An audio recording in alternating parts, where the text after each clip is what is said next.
Hi friends, ನಿಮ್ಮೆಲ್ಲರಿಗೂ ಕೂಡ ನಿಮ್ಮದೇ ಆಗಿರ್ತಕ್ಕಂಥ ಯೂಟ್ಯೂಬ್ ಚಾನಲ್ ಸ್ಟಡಿ ವಿತ್ ಪರಶುರಾಮ್ಗೆ ಸ್ವಾಗತ ಅಂತ ಹೇಳ್ತಾ ಇಂದಿನ ವಿಡಿಯೋದಲ್ಲಿ ನಾನು 6ನೇ ತರಗತಿ ಸಮಾಜ ವಿಜ್ಞಾನದಲ್ಲಿ ಸೇತುಬಂಧ 2026-27ರಲ್ಲಿ ಅಪೇಕ್ಷಿತ ಕಲಿಕಾ ಫಲಗಳ ಪಟ್ಟಿ ಪೂರ್ವ ಪರೀಕ್ಷಾ ಪ್ರಶ್ನೆ ಪತ್ರಿಕೆಯನ್ನು ಕೀ ಉತ್ತರದೊಂದಿಗೆ ನೋಡೋಣ. ವಿಡಿಯೋನ ಲೈಕ್, ಶೇರ್ ಮತ್ತು ಸಬ್ಸ್ಕ್ರೈಬ್ ಮಾಡೋದನ್ನು ಮಾತ್ರ ಮರೆಯದಿರಿ. ಆಲ್ರೆಡಿ 6ಗೆ ಸಂಬಂಧಪಟ್ಟಂತೆ ಕನ್ನಡ ಆಗಿರ್ಬೋದು, ಇಂಗ್ಲೀಷ್ ಆಗಿರ್ಬೋದು, ಓಕೆ, ಸೈನ್ಸ್ ಆಗಿರ್ಬೋದು, ಆ ವಿಡಿಯೋಗಳನ್ನು ಹಾಕಿದೆ. ಇವಾಗ SS ಇದೆ. ಸೊ ನೆಕ್ಸ್ಟ್ ಮ್ಯಾಥ್ಸನ್ನು ಕೂಡ ಹಾಕ್ತಾರೆ.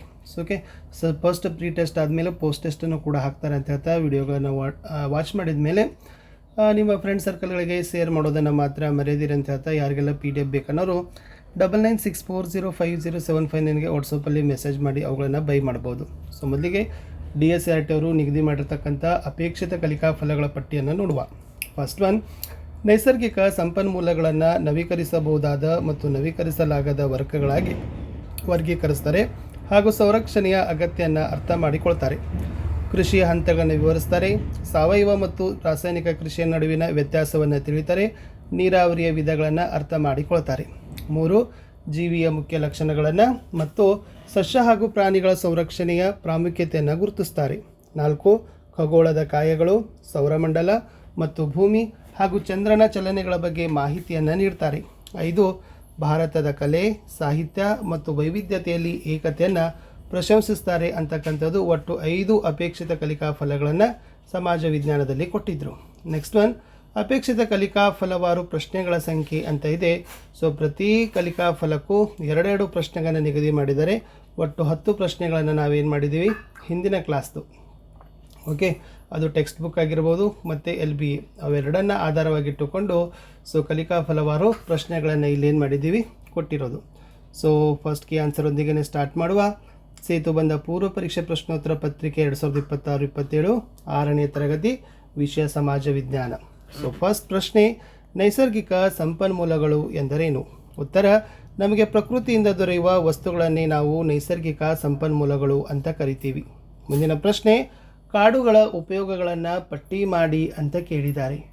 ಸೊ ಕಾಡುಗಳ ಉಪಯೋಗಗಳು ಏನಪ್ಪ ಅಂತಂದರೆ ಕಾಡುಗಳಿಂದ ನಮಗೆ ಬೆಲೆ ಬಾಳತಕ್ಕಂಥ ಮರಗಳು ಸಿಗ್ತವೆ, ಶುದ್ಧವಾದ ಗಾಳಿಗಳು ಸಿಗ್ತವೆ, ಮರದ ಉತ್ಪನ್ನಗಳು ಸಿಗ್ತವೆ. ಓಕೆ, ಆಮೇಲೆ ಹಲವು ಆಶ್ರಯ ತಾಣಗಳು ಆಗಿದ್ದಾವೆ ಪ್ರಾಣಿಗಳಿಗೆ, ವನ್ಯಜೀವಿಗಳಿಗೆ ಅಂತಕ್ಕಂಥದ್ದು ಪಾಯಿಂಟ್ಸ್ಗಳನ್ನು ಬರಿಬೋದು.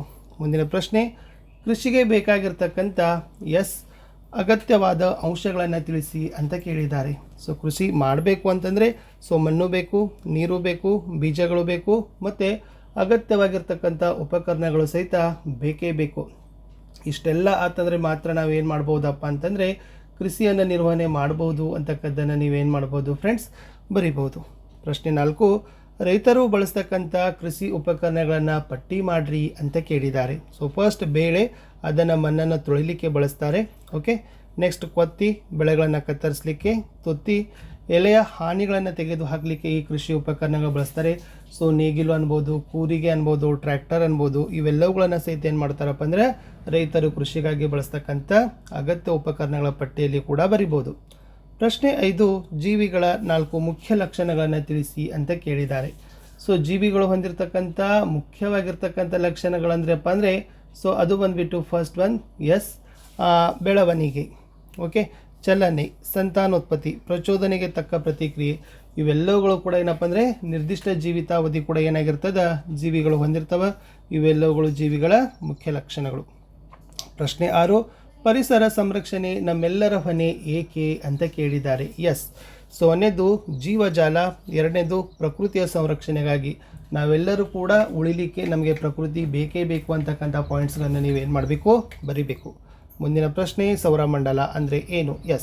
ಸೂರ್ಯ ಮತ್ತು ಅದರ ಸುತ್ತಲೂ ತಿರುಗತಕ್ಕಂಥ ಗ್ರಹಗಳು, ಉಪಗ್ರಹಗಳು, ಗ್ರಹಿಕೆಗಳು ಮತ್ತು ಧೂಮಕೇತುಗಳ ಸಮೂಹಕ್ಕೆ ಏನಂತ ಕರೀತಾರೆ?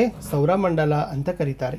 ಪ್ರಶ್ನೆ 8, ಸೌರಮಂಡಲದ ಗ್ರಹಗಳನ್ನು ಅನುಕ್ರಮವಾಗಿ ಬರೀರಿ ಅಂತ ಕೇಳಿದರು. ಸೊ ಫಸ್ಟ್ ಬರೋದೇ ಬುಧ, ಶುಕ್ರ, ಭೂಮಿ, ಮಂಗಳ, ಗುರು, ಶನಿ, ಯುರೇನಸ್ ಮತ್ತು ನೆಪ್ಚೂನ್. ಇವೆಲ್ಲ ಏನಪ್ಪ ಅಂತಂದರೆ ಸೌರಮಂಡಲದಲ್ಲಿರ್ತಕ್ಕಂಥ ಅನುಕ್ರಮವಾಗಿ ಬರ್ತಕ್ಕಂಥ ಗ್ರಹಗಳ ಪಟ್ಟಿಯಲ್ಲಿ ಸೇರಿದೆ. ಪ್ರಶ್ನೆ 9, ದಕ್ಷಿಣ ಭಾರತದ ರಾಜ್ಯಗಳ ಪ್ರಮುಖ ನೃತ್ಯ ಪ್ರಕಾರಗಳನ್ನು ತಿಳಿಸ್ರಿ ಅಂತ ಕೇಳಿದ್ದಾರೆ. ಸೊ ದಕ್ಷಿಣ ಭಾರತದಲ್ಲಿ ಸೊ ಹಲವು ನೃತ್ಯ ಪ್ರಕಾರಗಳಿದ್ದಾವೆ ದಕ್ಷಿಣ ಭಾರತದ ರಾಜ್ಯಗಳಲ್ಲಿ. ಸೊ ಅದರಲ್ಲಿ ಮೇನ್ ಬರ್ತಕ್ಕಂಥದ್ದು ಭರತನಾಟ್ಯ, ಅದು ತಮಿಳುನಾಡು ಮತ್ತು ಕರ್ನಾಟಕ, ಕೂಚುಪುಡಿ ಆಂಧ್ರ ಪ್ರದೇಶ, ಕಥಕ್ಕಳಿ ಕೇರಳ, ಯಕ್ಷಗಾನ ಕರ್ನಾಟಕ, ಭೂತಕೋಲಂ ಅಂತಕ್ಕಂಥದ್ದು ಈ ಕೇರಳ ರಾಜ್ಯದಲ್ಲಿ ಕಂಡು ಬರ್ತಕ್ಕಂಥ ಒಂದು ಮುಖ್ಯವಾಗಿರ್ತಕ್ಕಂಥ ನೃತ್ಯ ಪ್ರಕಾರಗಳ ಪಟ್ಟಿಯಲ್ಲಿ ಬರ್ತದೆ. ಲಾಸ್ಟ್ ಪ್ರಶ್ನೆ, ನಮ್ಮ ರಾಷ್ಟ್ರಧ್ವಜದಲ್ಲಿರುವ ಬಣ್ಣಗಳನ್ನು ಹೆಸರಿಸಿ ಅವು ಸೂಚಿಸುವ ಅರ್ಥವನ್ನು ಬರೀರಿ ಅಂತ ಕೇಳಿದರು. ಕೇಸರಿ ಬಣ್ಣ ತ್ಯಾಗವನ್ನು ಸೂಚಿಸ್ತದೆ, ಬಿಳಿ ಬಣ್ಣ ಶಾಂತಿ, ಹಸಿರು ಬಣ್ಣ ಸಮೃದ್ಧಿಯನ್ನು ಸೂಚಿಸಿದರೆ, ನೀಲಿ ಬಣ್ಣದ ಅಶೋಕ ಚಕ್ರ ಪ್ರಗತಿ ಮತ್ತು ಚಲನೆಯ ಸಂಕೇತವಾಗಿದೆ ಅನ್ನೋದನ್ನು ನಾವೇನು ಮಾಡ್ಬೋದು, ಬರಿಬೋದು. ಇಷ್ಟು ನಾನು ಏನು ಮಾಡಿದ್ದೀನಿ ಅಂದರೆ ಪ್ರೀ ಟೆಸ್ಟ್ ಕ್ವಶನ್ಸ್ ಪೇಪರ್ಸ್ಗಳನ್ನು ಹಾಕಿದ್ದೆ. So next post test questions ಪೇಪರ್ಗಳನ್ನು ಖಂಡಿತವಾಗಿ ಹಾಕ್ತೀನಿ. ಸೊ ವಿಡಿಯೋನ ಲೈಕ್, ಶೇರ್ ಮತ್ತು ಸಬ್ಸ್ಕ್ರೈಬ್ ಮಾಡೋದನ್ನು ಮಾತ್ರ ಮರೆಯದಿರಿ. ಹೆಚ್ಚಿನ ವಿಡಿಯೋಗಳು ನಮ್ಮ ಯೂಟ್ಯೂಬ್ ಚಾನಲ್ದಲ್ಲಿದ್ದಾವೆ, ಅವುಗಳನ್ನು ನೋಡಿ ಅಂತ ಹೇಳ್ತಾ ಟೇಕ್ ಕೇರ್, ಬಾಯ್.